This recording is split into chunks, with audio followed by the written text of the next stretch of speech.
What's going on, guys? Welcome to your 14th video, and in this video we're going to be tackling some more of the form.css file. And the first thing I want to do is add a class called container. Now what this container class is going to do is it's pretty much going to be responsible for setting the width of the form. Now I chose a width of 740 because this is going to be the default size for the form.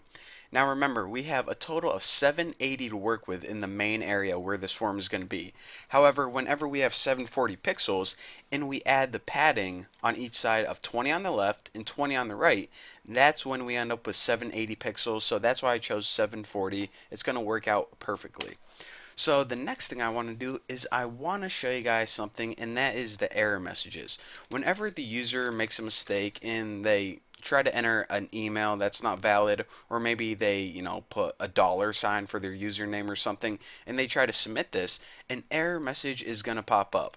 Now as you can see, this error message is kind of red with white lettering, and it has some other attributes too, but anyways, that's what we're going to be styling right now, this error message. So the class for this is error. I almost made an error just typing that. And of course, this is the styling. Color, white. Background color of hexadecimal D00000. And it also has a padding of 4 pixels, a margin of 10 pixels, and a font family Arial, and also a font weight of bold. And there you go, there's your error class. Again, that's this little thingy right here. With that styling, that's what you have. So after this, I know we're only working on the registration page right now, but eventually we're going to be working on a feedback page. So I'm going to go ahead and pause my video right now, and I'm going to come back and code this. Alright guys, welcome back, and that is what I coded in the meantime. Basically, the feedback page, I know that I didn't, you guys might not even know what I'm talking about, but whenever we code our feedback page, I want to throw that in our file because we're going to need it later on. So for now, just keep it out of your mind, and I'll discuss that when the time is right. Now, the next thing I want to code in here is a class for the fields. Now, the fields are pretty much any form element. For example, we're going to have input boxes, and we have the email, we have the password, we have text areas, we're going to have drop-down menus eventually, and these are pretty much the fields. So the only thing I want to do is I want to add a little margin. So if I didn't, then all of these white spaces would be pushed up together, and it would look like one big white box. So that is why I need a class called field, and I want to add a margin bottom, not margin, margin bottom of 7 pixels. There we go. Now after this, what I want to do is I want to give the user a hint. Oftentimes, whenever they hover over one of these input areas, for example, the username, whenever they hover over the input for username, it says 20 characters maximum, letters and numbers only. And for password, it says 20 characters maximum. Basically hints. Whenever you may have a question on some field, it just clarifies things. So in order to make that hint, the first thing we need to do is style it. So in order to style it, in order to add the action of, this is going to pop up whenever you hover over that field. You need to go ahead and access your class field and add the action hover. Wow. Okay, take a deep breath. Hover. There we go. I knew I'd get it eventually. And after this, I'm going to add a class called hint.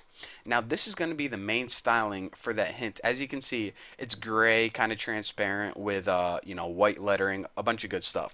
So the first thing I want to do is position absolute. Make sure I spelled that right. Yep, position is absolute, and I also want to display it as a block element. Now I'm going to add a margin, and I already figured out the perfect placement for this, but it's negative 30 pixels, 0, 0, and on a form of 7 well, what was this form? I forgot. 740 pixels. The correct spacing is 650 pixels, and whenever we need to change the width of our form, we have to remember to change the width of this. And for font size, go ahead and make this 15 pixels. Let's see, what else do we need to take care of? The color, we didn't change that yet. Just make that white. And the padding, 7 pixels, 10 pixels. And for the background, as you can see, it wasn't a solid color. It had kind of a transparency to it, and that's what we're going to be doing. We're pretty much going to be making it black but transparent. So let's go ahead and do that right now. So background of RGBA, and if you watch my CSS3 and HTML5 tutorials, you know that this is, of course, red, green, blue, and the last one is alpha, 0 to 1, and let's go ahead and make this 0.6. So this is going to give us a black semi-transparent background. Now the last thing I want to do is give it rounded corners, and I am just going to go ahead and copy these babies right here. Give it a rounded corner of 7 pixels, and there you go. Whenever you can copy, please do so. Now the last thing I want to do is I want to make this hidden by default. I only want this to show up whenever we hover over it. So by default, if we leave it like this right now, it would just show up all the time. But we only want this to show up on the hover, obviously. So in order to hide this by default, what you need to do is you need to access the default class, the class that first loads whenever you load the web page, and put display to none. So basically this hint is not going to display until you hover over it. And then when you do, it's going to take all these settings and pretty much pop up on the screen, giving you that nice interactive feeling. So we only have 3 more classes to code in this file, and then one really small short CSS file, and then crack your knuckles because we're going to get into the programming. So thank you guys for watching. Don't forget to subscribe, and I'll see you guys in the next video.